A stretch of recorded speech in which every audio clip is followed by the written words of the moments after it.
Don't get me wrong, I love Workflow AI, but what if it could do more than just suggest things for us in our workflows? What if it could actually build them? So this is actually like really cool. So we can use the microphone in order to just speak, right? So I can go make me a workflow that follows up with my leads. And then it goes into Workflow AI and we can just click enter like that. And then wait a second. Boom, look.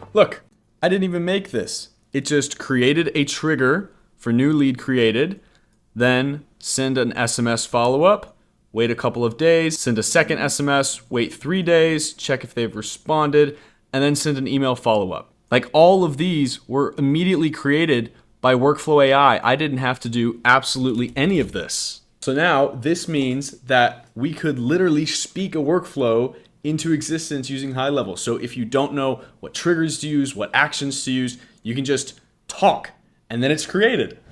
This is absolutely awesome. And if you want to learn about more ways that you can creatively use HighLevel to grow your business and automate your life, then check out the rest of the videos on the YouTube channel. As always, if you have any questions, drop a comment. This has been Andrew, and thank you very much for watching.